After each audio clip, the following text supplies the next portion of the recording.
ओम नमः शिवाय। जय शिव शंभु। हर हर महादेव। प्रिय श्रोताओं, आप सभी को रवि प्रदोष व्रत की हार्दिक शुभकामनाएं। आप सभी पर भगवान भोलेनाथ और माता पार्वती की कृपा सदा सर्वदा बनी रहे। प्रिय श्रोताओं, आज 12 जुलाई 2026 को आषाढ़ कृष्ण पक्ष प्रदोष व्रत है और रविवार का दिन है, इसलिए यह प्रदोष व्रत रवि प्रदोष कहलाएगा। और इसके साथ ही आज शिवरात्रि का व्रत है। आज का दिन बेहद ही खास है। आज का दिन भगवान भोलेनाथ और माता पार्वती को समर्पित है। आज के दिन पूरी श्रद्धा और भक्ति के साथ भगवान भोलेनाथ की पूजा आराधना की जाती है, व्रत रखा जाता है। माना जाता है कि ऐसा करने से भगवान भोलेनाथ अति शीघ्र प्रसन्न हो जाते हैं और अपने भक्तों की हर मुरादों को पूरी करते हैं। जो भी स्त्री और पुरुष प्रदोष का व्रत करते हैं, उनकी सभी मनोकामनाएं कैलाशपति भगवान शिव पूर्ण करते हैं। सूत जी कहते हैं, त्रयोदशी का व्रत करने वाले को 100 गौ दान करने के बराबर पुण्य फल प्राप्त होता है। इस व्रत को जो भी विधि विधान से करता है, उसके सभी दुख दूर हो जाते हैं। इस व्रत को करने से व्यक्ति निरोग रहता है और उसकी उम्र बढ़ती है। जीवन में सुख और समृद्धि आती है और उसके घर में सुख समृद्धि का वास होता है। तो आइए आज पूरी श्रद्धा और भक्ति के साथ सुनते हैं रवि प्रदोष व्रत कथा और शिवरात्रि की कथा। तो कथा अंत तक अवश्य सुनिएगा और कमेंट बॉक्स में हर हर महादेव अवश्य लिखें। तो चलिए प्रारंभ करते हैं रवि प्रदोष व्रत कथा।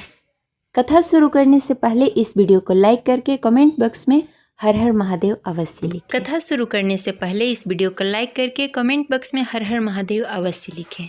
एक समय सर्व प्राणियों के हितार्थ परम पावन भागीरथ के तट पे ऋषि समाज द्वारा विशाल गोष्ठी का आयोजन किया गया। इस सभा में व्यास जी अपने परम शिष्य पुराण वेदा सूत जी महाराज हरि कीर्तन करते हुए पधारे। सूत जी को आते हुए देखकर सौनकादि 88,000 ऋषि मुनियों ने खड़े होकर दंडवत प्रणाम किया। महाज्ञानी सूत जी ने भक्ति भाव से ऋषियों को हृदय से लगाया तथा आशीर्वाद दिया। विद्वान ऋषिगण और सब शिष्य आसनों पर विराजमान हो गए। सौनकादि ऋषियों ने पूछा, हे पूज्यवर महामहे, कृपया करके यह बताने का कष्ट करें कि यह मंगलप्रद कष्ट निवारण यह व्रत सबसे पहले किसने किया और उसे क्या फल प्राप्त हुआ। श्री सूत जी बोले, आप सभी शिव के परम भक्त हैं। आपकी भक्ति को देखकर मैं व्रती मनुष्यों की कथा कहता हूँ, ध्यान से सुने। प्रेम से बोले ओम नमः शिवाय। रवि प्रदोष व्रत के अनुसार एक गांव में अति दीन ब्राह्मण निवास करता था। उसकी साध्वी स्त्री प्रदोष व्रत किया करती थी। उसे एक ही पुत्र रत्न था। एक समय की बात है, वह पुत्र गंगा स्नान करने के लिए गया।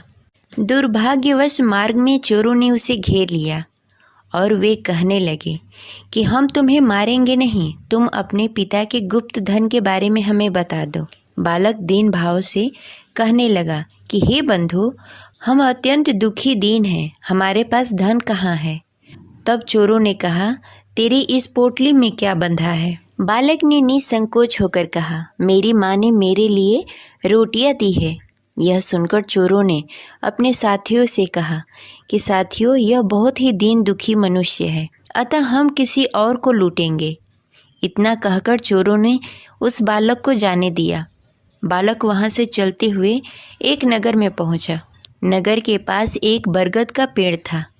वह बालक उसी बरगद के वृक्ष की छाया में सो गया। उसी समय उस नगर के सिपाहियों ने चोरों को खोजते हुए बरगद के वृक्ष के पास पहुँचे और बालक को चोर समझकर बंदी बना लिया। बंदी बनाकर राजा के पास ले गए। राजा ने उसे कारागार में बंद करने का आदेश दे दिया।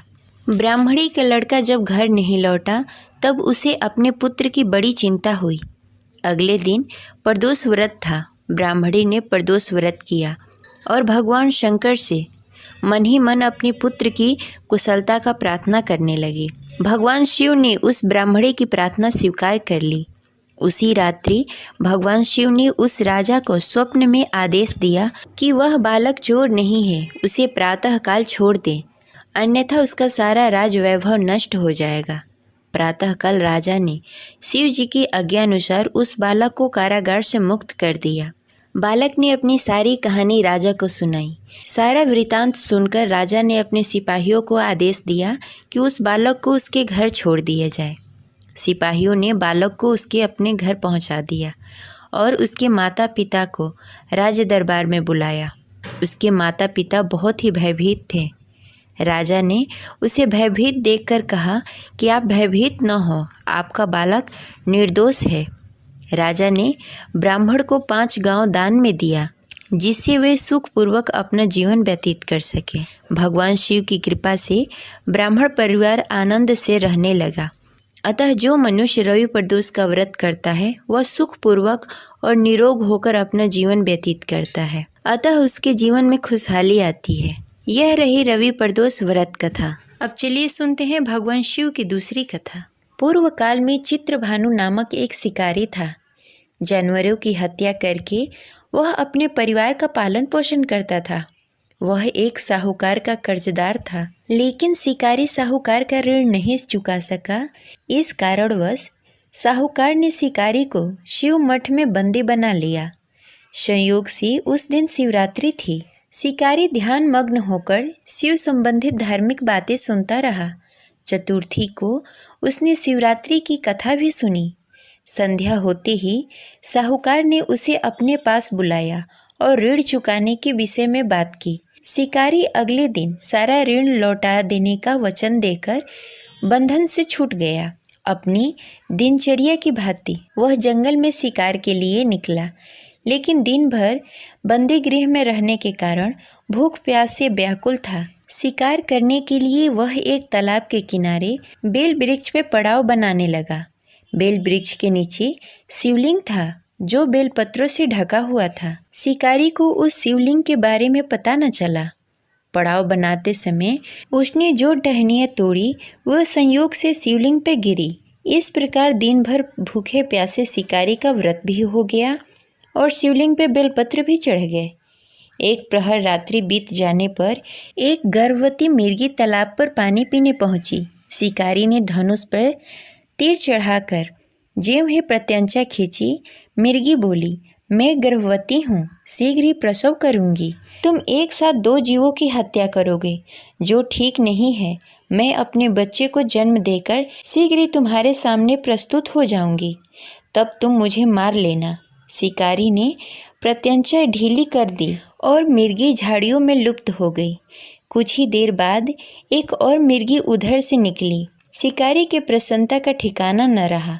समीप आने पर उसने धनुष पर बाण चढ़ाया। तब उसे देखकर मिर्गी ने विनम्रता पूर्वक निवेदन किया, हे पार्थी, मैं थोड़ी देर पहले ही ऋतु से निवृत्त हुई हूँ। कामतुर विरहिणी हूँ, अपने प्रिय की खोज में भटक रही हूँ। मैं अपने पति से मिलकर शीघ्र ही तुम्हारे पास आ जाऊंगी। शिकारी ने उसे भी जाने दिया।